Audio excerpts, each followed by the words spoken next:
Take a deep breath.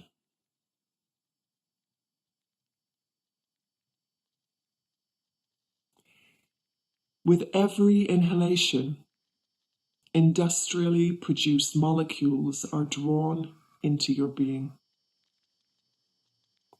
Once inhaled, these molecules may pass through membranes, modulate gene expression, mimic a hormone, nestle in fatty tissue. You must breathe to live. With each breath, we are recommitting to an ongoing relationship to consumer products, oil spills, pesticides, factories that all contribute to the emission of synthetic molecules. All people living today have persistent organic pollutants woven into our being, chemicals exuded by capitalist exuberance. What concepts of life and embodiment might be adequate to confronting the 21st century condition of chemically altered living being, a condition that is shared, but unevenly so, and which divides us as much as binds us, and which enacts and extends colonial and racist violence into the future? Life on Earth is entangled in this condition of already having been altered by chemicals like PCBs, a condition that I'm thinking of as Alterlife.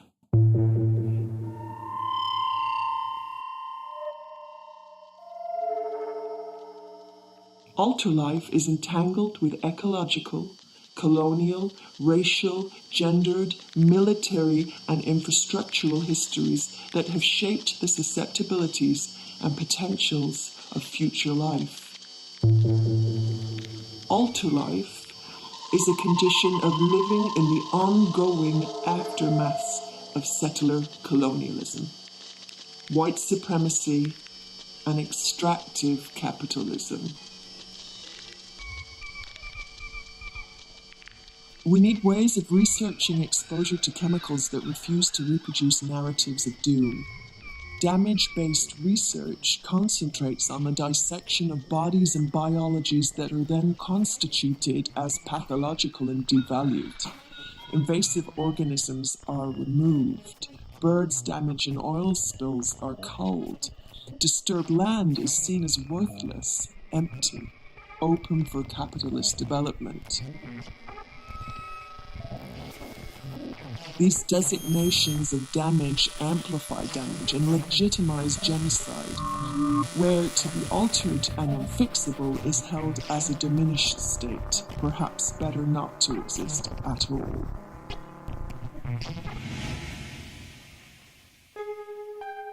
Refusal to reenact damage-based research is an invitation to create new kinds of research questions about building decolonial supportive worlds now, without waiting for a better moment to arrive. The round goby helps me think through this call for suspending damage. The round goby is a fish from the Black and Caspian Seas transported to the Great Lakes in ballast water in cargo ships. Gobies are bottom feeders. They feed off microorganisms and mussels in lake sediment. The term bottom feeder has a cultural resonance designating a kind of low-life status. An invasive species and a low-life, the goby is criminalized and racialized in ecological management discourse.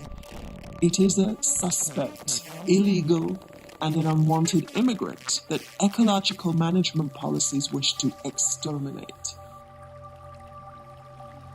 The zebra mussels the round goby eats are filter feeders that bioconcentrate contaminants. Thus, chemicals like PCBs have found a new route of food chain bioaccumulation in the zebra mussel round goby relationship. The round goby is charged with the crime of resurrecting the chemical past from lake sediment. The round goby is so successful as an invasive species because it is relatively pollution tolerant, finding garbage-filled lake bottoms in highly disturbed ecologies good nesting sites. Mainstream ecologists are interested in getting rid of this uninvited immigrant. The round goby is a form of killable surplus life in logics that deny the Great Lakes are already disturbed, already in the aftermath. Yet, the round goby has also become a sentinel for chemical contaminants because they show sex changes in response to endocrine disrupting chemicals. Ecologists capture round gobies in contaminated sites and perform tests that cannot be done to human bodies, including dissection, measures for chemicals, assessments of the gonads. Gobies have multiple male genders. Changes to the 14 kinds of male goby genders, a skewed sex ratio, the presence of eggs in male goby testes. These are all signals of the goby's capacity to respond to and thrive in the presence of endocrine disrupting chemicals. It is becoming a signature of contamination for the disturbed and transitioning Great Lakes, a way to map the presence of endocrine disruptors like PCBs through its sex living being.